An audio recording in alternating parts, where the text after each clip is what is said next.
வணக்கம் நண்பர்களே. இன்னைக்கு ஒரு முக்கியமான பதிவு. பல தடவை முக்கியம் சொல்லியிருப்பேன். இது ரொம்ப முக்கியமான பதிவு. கடந்த 2 வருடமாக அதாவது last 2 years I have never brushed my teeth.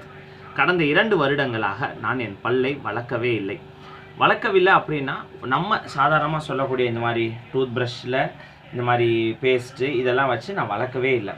கடந்த 2 வருடங்களாக ஆரம்ப கட்டத்தில் இயற்கையாக கிடைக்கக்கூடிய இந்த பற்பொடிகள் கொஞ்ச நாள் முதல் 1 மாதம் பயன்படுத்தினேன். அதற்கப்புறம் விரலால் அப்படி பல்ல தேய்க்கவும் முயற்சித்தேன். அதுக்கப்புறம் இப்போது கடந்த 2 வருடங்களாக நான் இந்த பல் துளக்கி இந்த ப்ரஷ்ஷும் யூஸ் பண்ணுறதில்ல, இந்த பேஸ்ட்டும் யூஸ் பண்ணுறதில்ல, என் வாய்க்குள்ளே எந்த கெமிக்கலும் போகிறதில்ல. ஏன்னா ஜீரண மண்டலத்தில் வரக்கூடிய காலகட்டத்தில் புற்றுநோய்கள் நிறைய ஏற்படுது. இதை நான் எப்படி மேற்கொள்கிறேன் அப்படின்னா, காலங்காலத்தில் ஃபஸ்ட்டு எந்திரிச்ச உடனே ஒரு 1/2 டம்ளர் தண்ணியில் பல்ல வளர்க்காம, அதாவது அந்த உமிழ்நீர்லாம் காஞ்சு போயிருக்கும், அதை ஒரு 1/2 டம்ளர் தண்ணியில் நல்லா பல்ல ரின்ஸ் பண்ணி முழுங்கிடுவேன். அது ரொம்ப சத்தான ஒரு பொருள். அதுக்கப்புறம் வெறும் வாயை நல்லா ரின்ஸ் பண்ணி கொப்பளிச்சுட்டு அதுக்கப்புறம் என்னுடைய காலை உணவு எப்போ உங்களுக்கு சொல்லியிருக்கேன், பழங்கள் சாப்பிட்ருக்கேன். அதுக்கப்புறம் மத்தியானம் நிறைய காய்கறிகள், நான் என்னுடைய காய்கறிகள் உங்களுக்கு காட்டியிருக்கேன். கொஞ்சம் ஹாஃப் பாயில்டாக தான் இருக்கும்.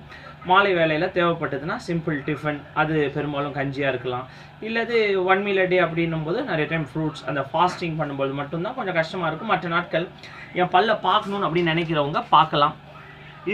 இதான் என்னுடைய பல்.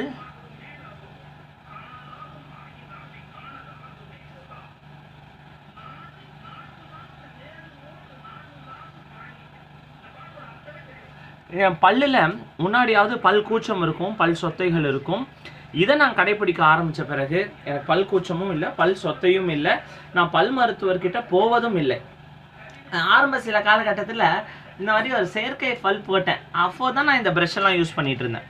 இந்த ப்ரஷ்ஷை என்னுடைய ஈறுகளில் ரொம்ப ட்ராமா பண்ணுது அப்படின்னு எனக்கு ஒரு நம்பிக்கை ஏற்பட்டது.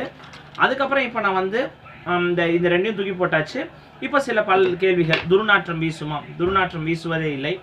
உதடு முத்தம் கொடுக்கும் பொழுது உங்களுடைய ஃபீமேல் பார்ட்னருக்கு கஷ்டமாக இருக்குமானா, நான் கேட்ட பொழுது அந்த மாதிரி எந்த கஷ்டமும் இல்லை, எந்த துர்நாற்றமும் இல்லை அப்படின்னு தான் சொல்லியிருக்காங்க. இது நியாயமான ஏன்னா இது எல்லாமே தான் நம்மளோட ப்ராக்டிக்கல் ப்ராப்ளம்ஸு. அதுக்கப்புறம் நான் தவிர்த்த உணவுகள், எந்த உணவுகளை நான் தவிர்த்து இருக்கிறேன் அப்படின்னா, இனிப்பு வகைகள் அனைத்தையும் தவிர்த்து இருக்கிறேன். இனிப்பு வகைகள் அப்படின்னா இந்த ஸ்வீட்ஸ் இருக்கு இல்லையா, சில ஸ்வீட்ஸ்லாம் சாப்பிடும்போது, உதாரணம் இப்போ ரீசெண்டாக ரோஸ் மில்க் போட்டிருந்தேன், இந்த மில்க் ஷேக்ஸு, அப்புறம் இந்த கேப்ரிஸோட சாக்லேட்ஸ், இதெல்லாம் சாப்பிட்டு முடித்தோடனே அந்த இனிப்பு போய் ஒரு புளிப்பு வரும். அது போல் இனிப்புகளை நான் தவிர்த்து இருக்கிறேன். அதற்கு பதிலாக இது போல் இனிப்புகளை கொண்டிருக்கிறேன். அதாவது இந்த மாதிரி இப்போது ஒரு சப்போட்டா பழத்தோட இனிப்போ அது மாதிரி எடுத்து கொண்டிருக்கிறேன். இது ரொம்ப முக்கியமான பதிவாக இருக்கும், உங்களுக்கு கொஞ்சம் கன்ஃபியூசிங்காகவும் இருக்கும். But moral of the story இதுதான். பல் வளர்க்குவதை நான் நிறுத்தி இருக்கிறேன், நான் அதில் பயன்பெற்று இருக்கிறேன். இல்லையே ஸ்கூல்லலாம் சொல்லி கொடுத்துருக்குறாங்களே ப்ரஷ் ட்வைஸ் டெய்லி அப்படின்னா தவறா அப்படின்னா, புத்தகங்களை தொடர்ந்து நம்ம பார்த்தோம்னா அது போல் கூற்றுகள், இந்த மாதிரி பல் வளர்க்கணும், ப்ரஷ் போடணும், எல்லாமே இந்த மேற்கத்திய மருத்துவம் வந்த பிறகு தான் இருந்திருக்கு. நம்ம பல்ல அந்த குச்சி கிச்சியில் தேவைப்பட்டதுதான், ரொம்ப ஏதாவது அடைச்சிருந்தா குச்சியில் க்ளீன் பண்ணணும். பட் நான் கடைப்பிடிச்சது எதுவுமே பண்ணலை. குச்சி கிடையாது, பொடி கிடையாது, எதுவுமே கிடையாது. என் உணவே ஆட்டோ ஷார்ப்பிங், ஆட்டோ கிளீனிங் சென்சஸ். அப்போ நம்ம உணவை நம்ம தீர்மானித்து சாப்பிடணும். அதாவது செயற்கை உணவு, ப்ராசஸ் ஃபுட்ஸ் நான் சாப்பிட்றதே நிறுத்திட்டேன். காலையில் பழங்கள், மத்தியான காய்கறிகள், அது போலவே நீங்களும் முடிஞ்சதுன்னா முயற்சித்து பாருங்கள். இது நான் பலன் அடைஞ்சிருக்கிறேன். அப்போ நான் இந்த 2 yearsல பல் டாக்டருக்கு ஏங்க போகிறோம்? பல்வலி, பல் கூச்சம், வேறு சிகிச்சை, பல் ஆடுது, இது எதுவுமே இல்லை. பாருங்க, என் பல் உறுதியாயிருச்சு. ஏன்னா பல் டாக்டர்கிட்ட போனால் கூட அவரும் அதை வேறெல்லாம் அசைச்சு பார்க்குறாரு, அது ஊசி போடுறாரு. அவர் நான் குறை சொல்ல, என் பல நண்பர்கள், மருத்துவ நண்பர்கள் இருக்கிறாங்க, என்னை தவறாக எடுத்துக்காதீங்க.